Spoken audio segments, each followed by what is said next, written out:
Hello, we are here at Hamacon. Happy to be joined by Ace from Ask Cosplay-Senpai. Ace, how are you doing? I'm doing all right today, thank you. It's a little warm outside and the costume's heavy, but that's sort of par for the course at a Southeast Con. Right. So what have you been up to recently?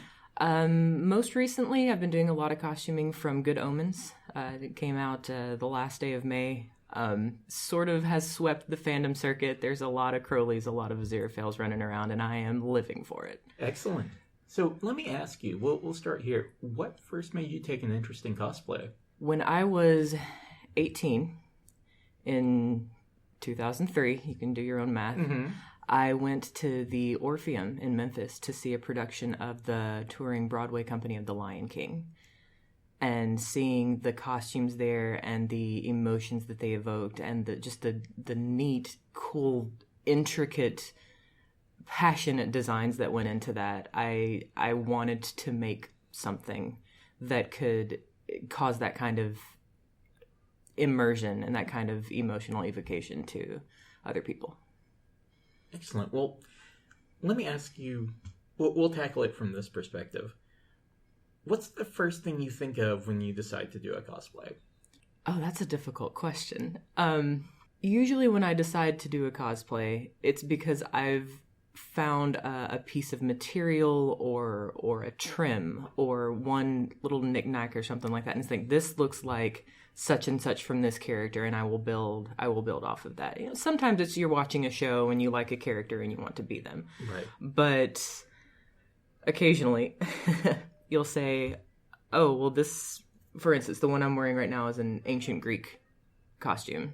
I'm wearing it as Crowley from Good Omens, but that's just because, you know, so when someone's 6,000 years old, they get around. Yeah, historical AU is not even an AU at that point. It's just they were probably there. But this particular style of trim is something that I've been looking at for maybe 10 years, Wow. I would even say, and I've never had an occasion to use it. And so when me and a friend of mine were talking about doing this particular costume, I knew exactly what I was going to base the costume on. And so there's a lot of black and gold detailing in the costume because there's black and gold in the trim. That's excellent. Yeah. I know with a lot of different artists, it's just, you know, sometimes they see something, they're like, that's cool, I want to do that. And sometimes, like you said, it's like they come across just a random piece and they're like, you know, I could probably do something with that. You fixate on things. Yeah. You do. But a lot of it's, this fabric would be perfect for such and such character. I guess I'm doing that. What's the most challenging aspect of cosplay for you? Time management. I don't know if you're talking about like a specific skill set mechanically. It can be anything. But it is time management. The one I'm wearing, I made on Wednesday. I would not have guessed that. So that I could wear it this weekend. So I have a tendency to decide to do a costume, spend a full day, maybe a day and a half doing nothing else but working on that costume, and then going to a con over the weekend. And, you know, then you're tired all con, and, you know, you have rushed work, but it is satisfying to sit down and then get up and have a costume finished. I would not. I know this is an audio format, but I would not have guessed. You know, this was completed on a Wednesday of last week. That's very kind of you to say. So it's also honest. But what keeps you motivated to keep doing cosplay? What kind of fulfillment does it bring? One, I promise this is relevant. My username online on social media is Ask Cosplay-Senpai. Right.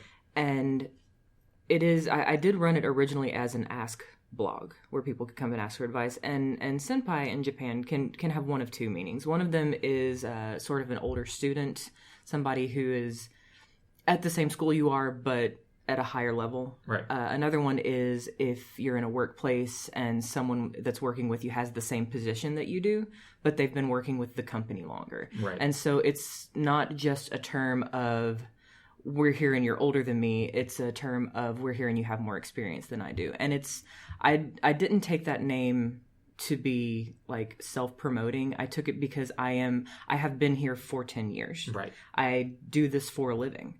I make costumes all day, and if there's anything that I can teach you, I want to teach you that. And so it's when people come to me and say, you know, Ace, how would I do this? You know, Ace, what kind of wig do I need to get?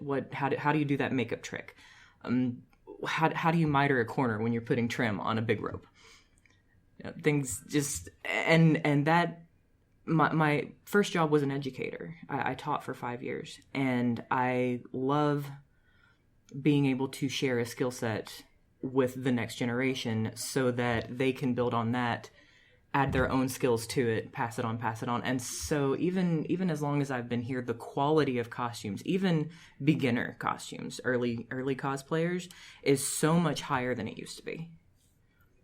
Because we are spreading and sharing those skills. And so the reason that I do what I do and come to conventions and talk to people online is because I am passionate about creation. And I want to share that with other people so that they can see what's in their head come to life. That's really interesting. You bring up a lot of things that I'm going to try and focus down on and just attack one at a time. But where did you make the transition from educator to professional cosplayer? Like, because that's just a really interesting transition. Well, I graduated with a degree in physics. Mm-hmm.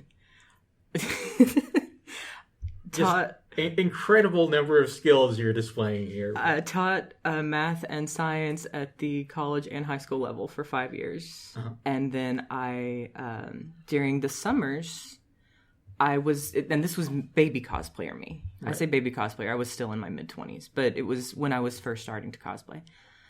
I would want, the first thing I ever made was a necklace from the Percy Jackson series. Okay. Because in the books, every time the demigods manage to survive a summer, they get a hand-painted wooden bead on a necklace, and all of the campers, you can tell who's been there for how long by how many beads they have, etc. And I really wanted one. And I didn't want to pay $30 for one. So I was like, I will instead pay $30 for supplies, and then I can make me one, and then I can make my best friend one. And then we'll both have one, and we'll split the cost. Right. And I did that. Well, then I had supplies left over, so I just sort of used them up, stuck them on eBay, and a week later, I'd sold 3 of the necklaces. Like, well, this is a self-sustaining hobby. Excellent. Right. And so initially, it was I can make costumes for myself and sort of break even on it, and not have to pay out of pocket, because cosplay is not an inexpensive hobby. Right. No hobby, the more you're dedicated to it, is inexpensive. But cosplay specifically, even just materials are expensive. Fabrics and trims, and you got to have the glue, you got to have the sewing machine, you got to have all of this accoutrement. Right. But summer came around. I'm not teaching during the summer. It's like, I think I'll make some more necklaces, and I sold another batch. And one of my friends who lives in California, she said, Ace, you need to open an Etsy store or something. I'm like, yeah, I'll do that. So I opened my Etsy store July 11th, 2011. And that has been my full-time job ever since. I would work full-time in the summers. I would cut back during the school year.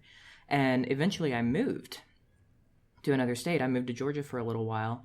And I did some interviews with some surrounding schools. But I had reached the point where I could have gone full-time with my store and made about the same amount of money. And when money's not the deciding factor, the choice between public education and at home in pajamas with cat is a very simple one to make. But I went and I was like, I am an adult. I need to be professional. I'm going to go on this interview. And then if they don't hire me, I'll do the Etsy store. The school did not hire me as their science teacher because I did not want to coach cheerleading. Me neither.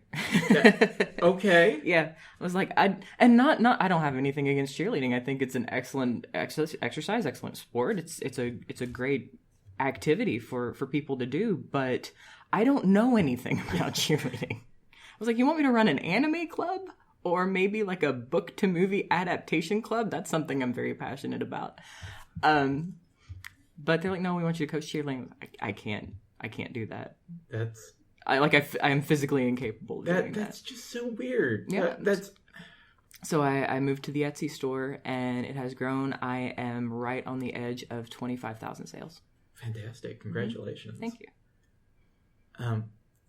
Just from talking to you,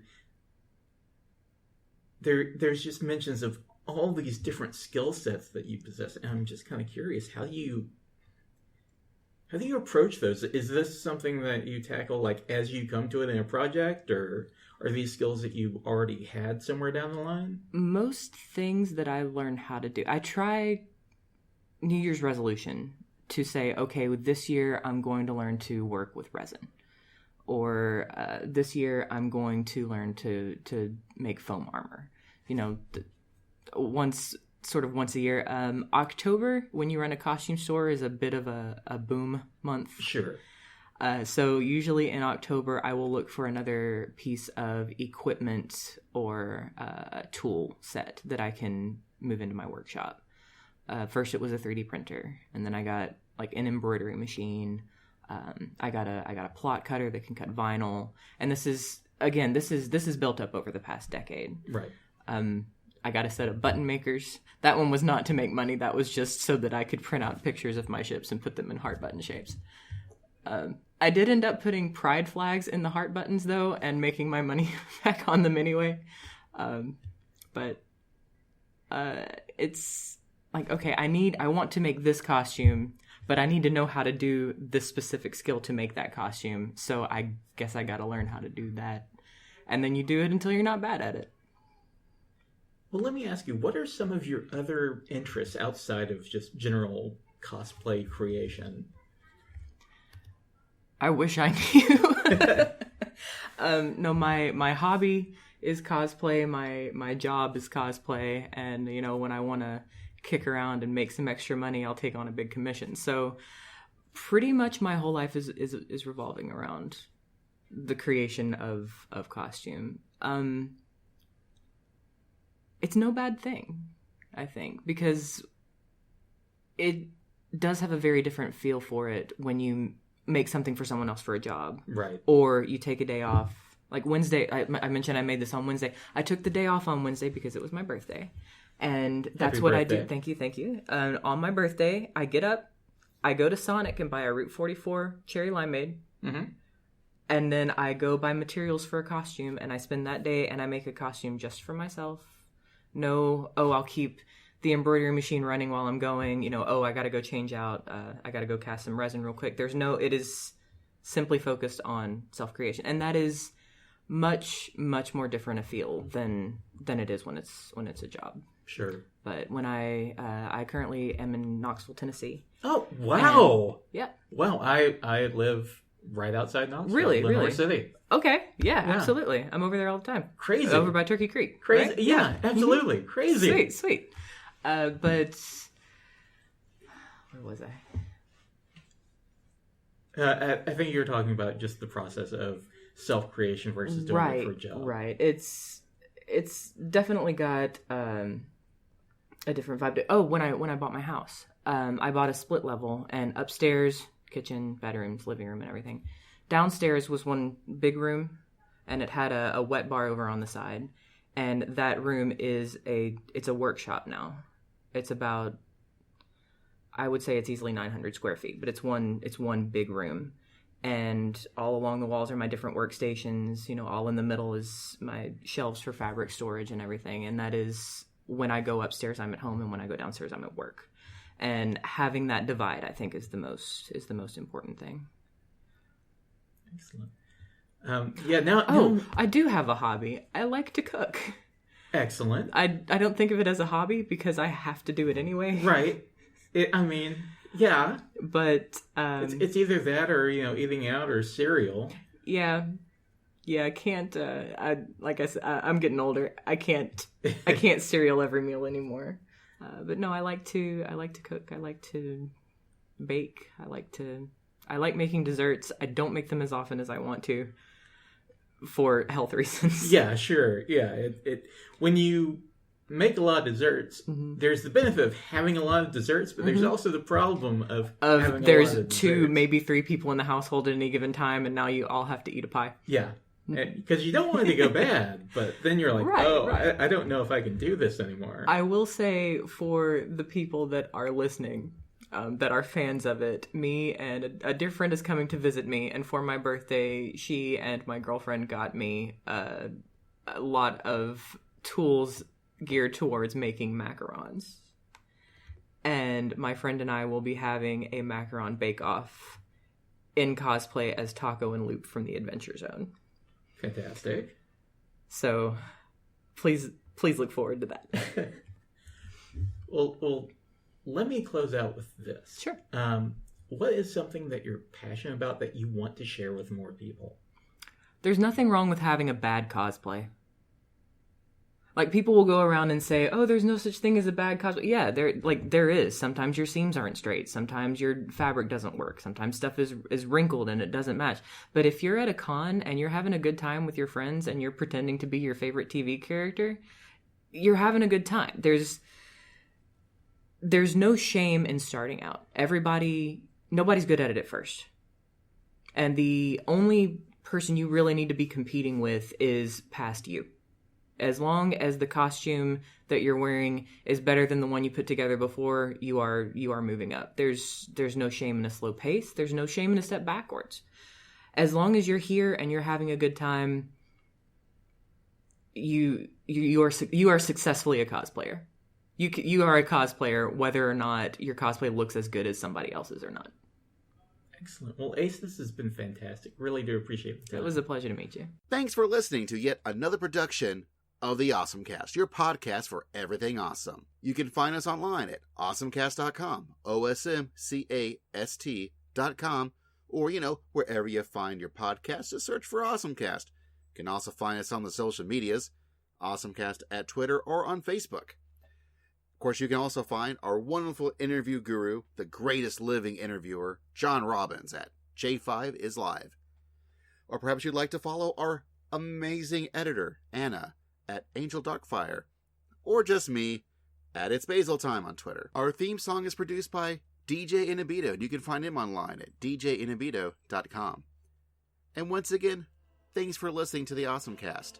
We appreciate you.